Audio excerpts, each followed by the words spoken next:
Mesdames et messieurs, bonsoir et bienvenue dans l'invité de la rédaction Zamzam, un conte palpitant, poétique qui raconte l'histoire d'Onisha, une princesse Tikar qui s'échappe de son royaume pour fuir un vieux prétendant. Elle trouve refuge auprès d'un sultan décrit comme sévère, au caractère fort. Il va à l'encontre de ses conseillers qui ne voulaient pas l'accueillir dans le royaume Pamanga. Et c'est là que les aventures commencent. Eugène Ebodé, bonsoir à vous. C'est vous qui avez écrit cette histoire. Vous êtes l'auteur donc de ce conte poétique, palpitant, qui mêle les rires aux larmes. Vous abordez plusieurs thématiques, amour, pouvoir, résistance, quête de liberté, résilience face à l'adversité également. En tout cas, un roman riche. Merci d'avoir accepté notre invitation. Je rappelle que vous êtes administrateur de la chaire de littérature et des arts africains de l'Académie du Royaume du Maroc. Bonsoir. Bonsoir et merci de m'accueillir sur votre plateau délicieux. Alors, merci à vous d'être là. On va parler de ce livre que j'ai entre les mains, ce conte, Zamzam déjà, le nom fait écho par rapport à la signification symbolique et miraculeuse de l'eau Zamzam. Dites-moi, tout d'abord, quand on va parler donc de ce roman, votre histoire, comment vous est venue l'idée de cette histoire assez particulière et puis cette personnalité que vous avez choisie, cette femme, Onisha, à la personnalité forte, une femme dans un monde où ce sont les hommes qui ont l'habitude, en tout cas, d'être mis en avant et mis en valeur, un monde dominé par les hommes. Il y a cette femme qui sort un petit peu de son rôle habituel et qui s'affirme avec sa personnalité forte. Vous l'avez dit, ce livre, le titre évoque le miracle, évoque une source d'eau qui se situe à la Mecque et notre monde est face à des difficultés innombrables. Et il se trouve qu'en réfléchissant sur le laboratoire que nous sommes en train de mettre en place grâce à l'Académie du Royaume du Maroc, dont la plateforme de réception, de relecture, de redistribution des écritures est très forte, eh bien, je me suis dit... comment écrire sur le monde, sur ses difficultés, sur ses perspectives, en étant tout à fait conforme aussi à l'ambition qu'a l'Académie du Royaume du Maroc de faire en sorte que Rabat soit une plateforme exceptionnelle. Cela m'oblige, cela nous oblige, et nous avons, comme vous le savez, des colloques, des journées d'études, des séminaires, des chaires multiples dont la dernière vient d'être créée par l'Académie du Royaume du Maroc et qui porte sur les civilisations africaines. Civilisation, c'est un mot important et qui trace aussi une perspective. Et je me suis donc dit écrire sur une histoire qui convoque le miracle dans des temps troublés. Qu'est-ce que ça peut bien... Comment articuler ces deux éléments, le trouble et le miracle? Eh bien, Zamzam se trouvait donc être la bonne source, le puits dans lequel il fallait retirer de l'eau qui nous sauve. Et vous savez que dans Zamzam, il y a aussi l'histoire d'un incendie gigantesque qui menace le royaume de Pamanga.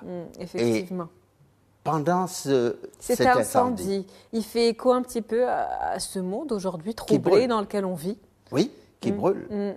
Et pour lequel, vous le disiez, les rôles qui étaient définis jusqu'ici, accordant la primauté, si vous voulez, au genre masculin, il faut rebattre les cartes. Il faut revoir comment associer tout le monde. Et cette idée de pouvoir associer tout le monde voulait donc en sorte que nous repartions vers le conte. Et pour moi, les 1001 nuits étaient au fondement. Qui m'ont inspiré. Et il se trouve que je suis dans un royaume, lui-même aussi inspirant, par la puissance à la fois d'investissement personnel de Sa Majesté le roi Mohamed VI. Et vous voyez bien qu'à l'Académie, nous avons un secrétaire perpétuel qui ouvre les horizons et qui fait en sorte que l'Afrique soit un horizon de pensée. Comment penser donc dans ce cadre? Eh bien, en étant à la hauteur et en étant sur les hauteurs, en étant à la fois drôle, on le dit parfois spirituel, mais aussi en touchant à la fibre la plus élevée qui puisse nous entraîner vers des horizons plus apaisants, plus réjouissants. Et c'est pour cela que l'histoire de Nisha, cette princesse qui refuse dans un premier temps un prétendant, dessine avec le sultan justement une alliance. Un accord tacite. Oui, un accord tacite, un contrat d'honneur. Elle sèmera les idées et tous les deux les moissonneront ensemble. Quand on parle des idées, c'est bien sûr les idées littéraires.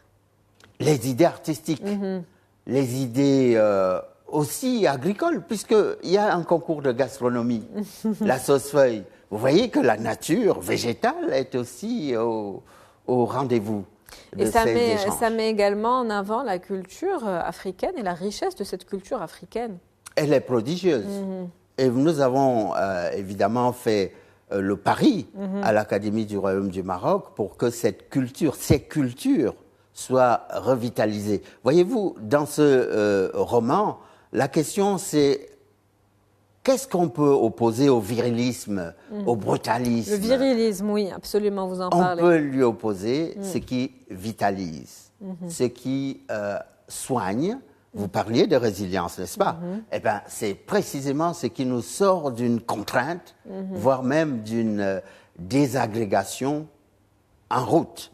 Et sortir de la désagrégation, c'est de remobiliser tout ce qui nourrit, qui alimente, et on a là le concours de la sauce-feuille, et puis tout ce qui prête à l'imagination, à la convocation des idées qui peuvent être partagées et apporter des réponses aux questions auxquelles on se confronte.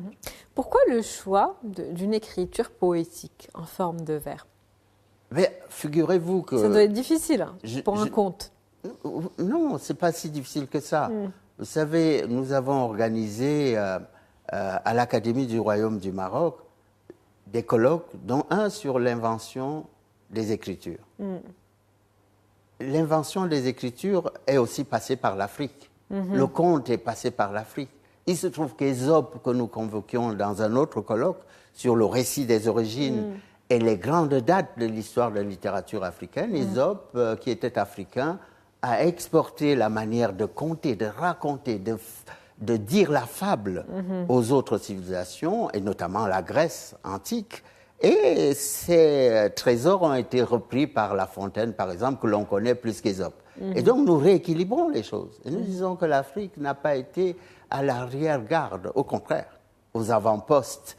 Et quand je convoque aussi la poésie, voyez-vous, quand on a le conte des Mille et une nuits comme un trésor de l'humanité, il faut aussi que l'Afrique regarde autour d'elle et s'inspire de ce qui s'est fait. Et nous avons la princesse Onisha qui ressemble fort bien, j'espère, à Scheherazade. Et elle reprend le message de Scheherazade, elle lui donne des orientations surprenantes. Donc je demande au lecteur d'aller les voir et de les méditer. Alors la poésie, elle est au commencement des arts, elle n'est pas terminée, et son rôle, on le voit bien dans ce livre, je pense, que pour le lecteur, en tout cas, les messages qui me parviennent, c'est un enchantement. Un enchantement, effectivement. Vous voyez, donc la poésie était là, parfois elle est en sommeil, parfois elle revient révigorante, impétueuse, formidable, résiliente elle-même, pour nous faire traverser les moments difficiles. Les temps troubles que vit aujourd'hui le monde, justement, cette grande catastrophe dont on parlait en début d'entretien, cet incendie, c'est un petit peu... Ça représente une nature qui se révolte contre l'homme avec un grand H. La nature se rebiffe, ou en tout cas présente des aspects qui peuvent être inquiétants. Aujourd'hui, là je convoquais la forêt, mais on a aussi les glaciers qui eux aussi menacent de s'effondrer avec les eaux qui vont submerger le genre humain. Au fond, le monde liquide, lui aussi, est concerné. Au fond, c'est une vision holistique de la société, de la communauté du vivant que nous présentons ici. Et je dis nous parce que un auteur n'est jamais forcément tout seul. Je pense à tout ce que j'ai côtoyé ces derniers temps, que ce soit le professeur Kilito, que ce soit le professeur François-Xavier Fauvel, que ce soit le professeur Mohamed Essaouri, à la chaire des littératures comparées, que ce soit Pierre Brunel, qui est aussi académicien et qui est un ami de l'Académie du Royaume du Maroc, que ce soit des professeurs qui vont venir nous voir dans quelques minutes à l'Académie du Royaume du Maroc pour parler de l'exil n'est pas notre royaume, réflexion sur la littérature diasporique. C'est à l'Académie du Royaume du Maroc du 9 au 10 avril. Vous voyez que tout ce monde, tout cet aéropage est au rendez-vous de ce que Léopold Sédar Senghor appelait le rendez-vous du donner et du recevoir. Au fond de l'échange, de la conversation, la meilleure qui soit. Et j'espère que Zamzam y participe.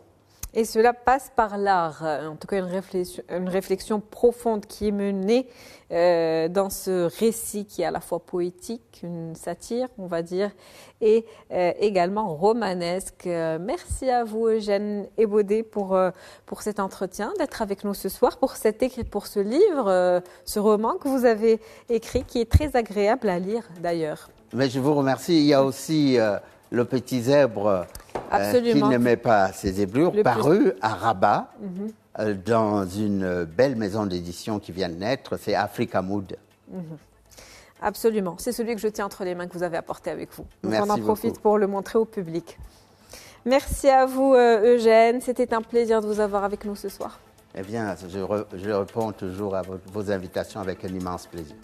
C'est la fin de l'invité de la rédaction pour ce soir. Merci à vous pour votre fidélité. On se retrouve demain avec un nouvel invité, nouveau sujet. Très bonne soirée.